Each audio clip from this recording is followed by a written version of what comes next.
নমস্কাৰ। আজি আমি নৱমমান শ্ৰেণীৰ গণিত বিষয়ৰ অনুশীলনী 1-4 2 নং প্ৰশ্নৰ অংকটো কৰিবলৈ ওলাইছোঁ। আপোনালোকে ভিডিঅ'টো স্কিপ নকৰাকৈ একেৰাহে চাই যাব আৰু লগতে মোৰ চেনেলটো ছাবস্ক্ৰাইব কৰিব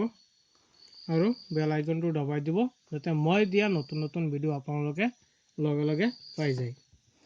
আহক এতিয়া আমি ভিডিঅ'টো আৰম্ভ কৰোঁ। যে প্ৰথম অংকটো দিছে 2 নম্বৰ অংকটো দিছে যে 4.26 ৰ ওপৰত মাত্ৰাটো আছে মানে ৰিপিট হোৱা বুজায় যে 4.2666 এই সংখ্যাটো চতুৰ্থ দশমিক স্থানলৈ সংখ্যা ৰেখাত প্ৰদৰ্শন কৰা। আমি কেনেকৈ সংখ্যা ৰেখাত প্ৰদৰ্শন কৰিব পাৰোঁ 4.26। আমি প্ৰথমে এটা কি আঁকিম সংখ্যা ৰেখা আঁকিম।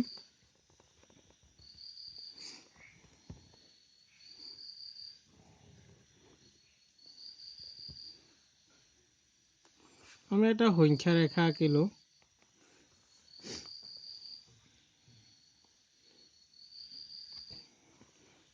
সংখ্যা ৰেখা 4 পৰা 5 ভিতৰত আছে 1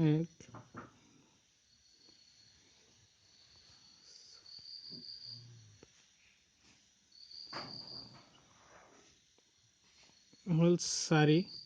4.0 4.1 4.2 4.3 4.4 4.5 4.6 4.7 4.8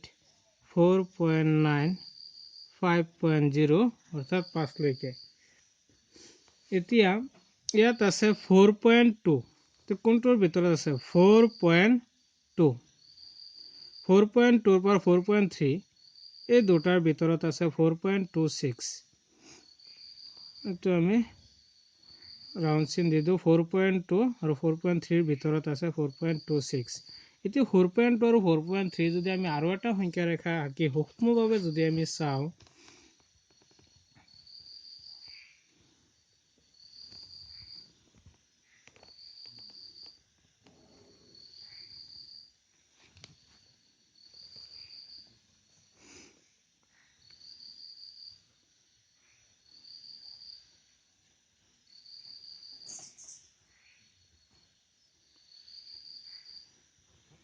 এতিয়া 4.2 4.3 ৰ দূৰত্বটো আমি ওলাও 4.2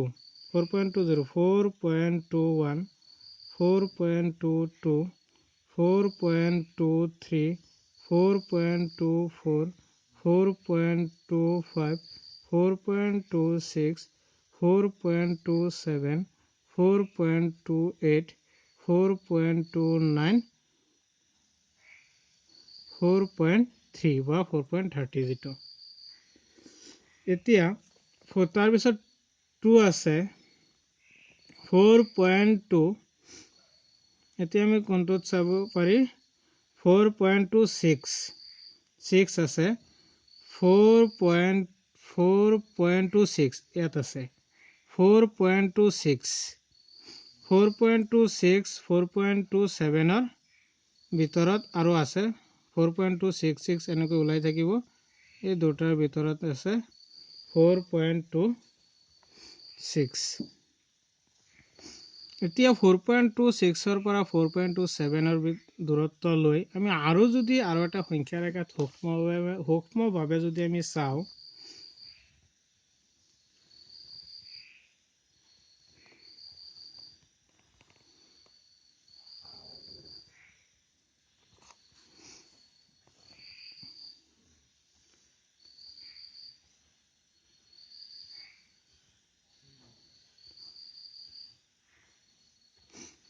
এতিয়া 4.260 4.261 4.262 4.263 4.264 4.265 4.266 4.267 4.268 4.269 4.27 আহি যাব 269 4.7 4.270 অর্থাৎ 4.27 এতিয়া 6 যদি আমি বঢ়াই যাওঁ 6 আৰু এটা 6 ইয়াৰ ওপৰত আহি গ'ল 267 ৰ ভিতৰত আছে এনেকৈ বাঢ়ি গৈ থাকিব এতিয়া ইয়াত কৈছে চতুৰ্থ দশমিক স্থানলৈ প্ৰদৰ্শন কৰা আৰু এটা আমি সংখ্যা ৰেখা আঁকি 4.266 4.267 ৰ দূৰত্ব লৈ আৰু কো যদি আমি সূক্ষ্মভাৱে যদি চাওঁ আৰু এটা সংখ্যা ৰেখা আঁকি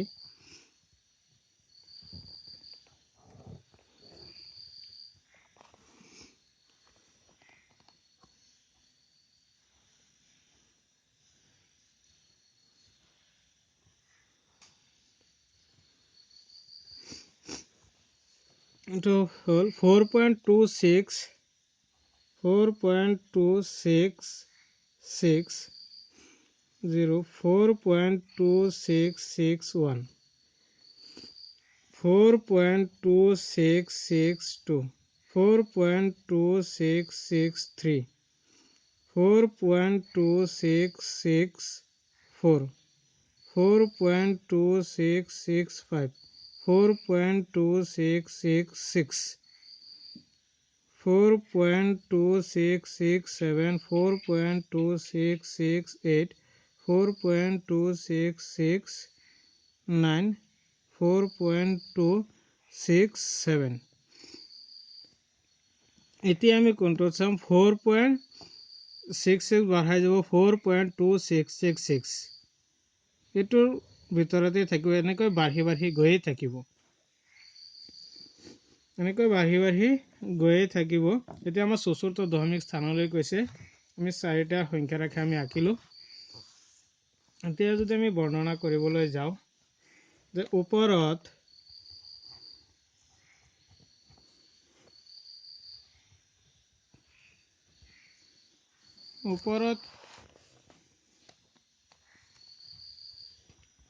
ক্ৰমাগত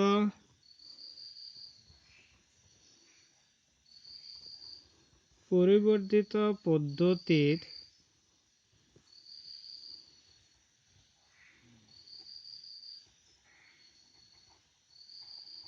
চতুৰ্থ দশমিক স্থানলৈ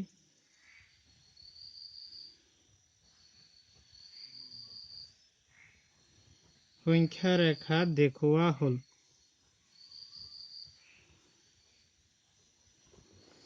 এতিয়া আমি কি পালো 4.2666 এনেকৈ চাৰিটা চতুৰ্থ দশমিক স্থানলৈ আমাৰ প্ৰদৰ্শন কৰিব লাগে 4 আৰু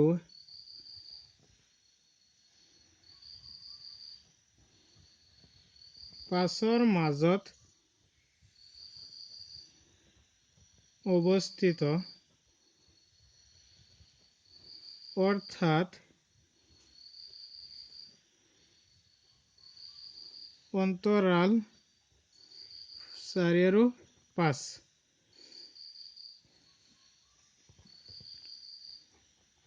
4 আৰু 5 5ক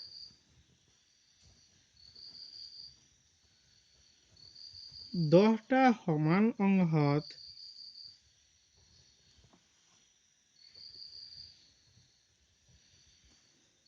বিভক্ত কৰা হ'ল আমি 10টা সমান অংশত বিভক্ত কৰিছো 4 আৰু 5ক আৰু দেখা গ'ল এতিয়া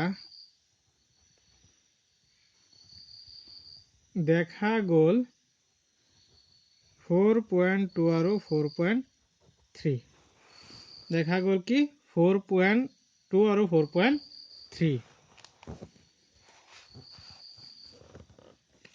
তাৰপিছত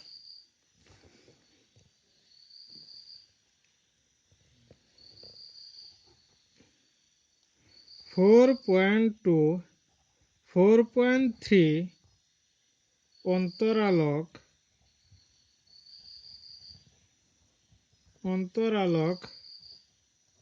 10টা সমান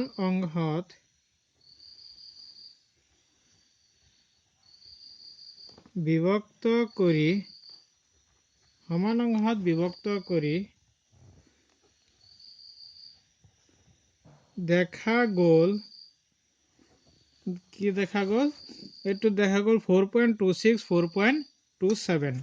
এর ভিতৰত আছে 4.26 4.27 আকৌ এতিয়া 4.26 4.27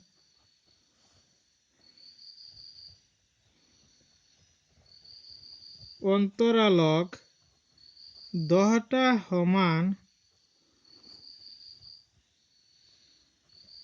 অংশত বিভক্ত কৰি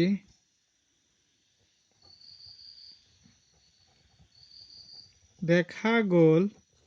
ইয়াত কি দেখা গ'ল 4.266 4.267 4.266 4.267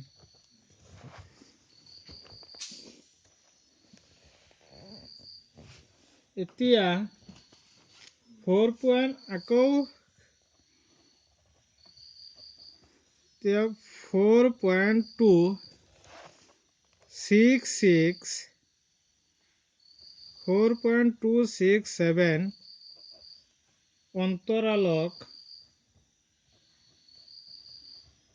অন্তৰালক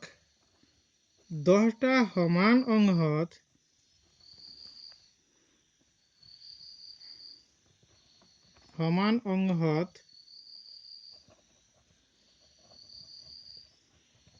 বিভক্ত কৰি দেখা গ'ল কি দেখা গ'ল ইয়াত দেখা গ'ল 4.2666 4.2666 এনেকৈ গৈয়ে থাকিব 4.2666 4.2667 মানে লাষ্টত 4.266 এনেকৈ গৈয়ে থাকিব এতিয়া আমাৰ চতুৰ্থ দশমিক স্থানলৈ সংখ্যা ৰেখাত প্ৰদৰ্শন কৰা হ'ল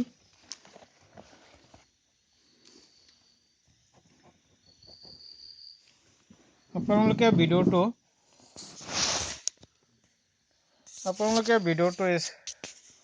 ধুনীয়াকৈ স্ক্ৰীনশ্বট মাৰি লৈ ল'ব পাৰে আপোনালোকে এই অংকটো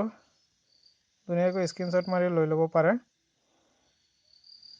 ধন্যবাদ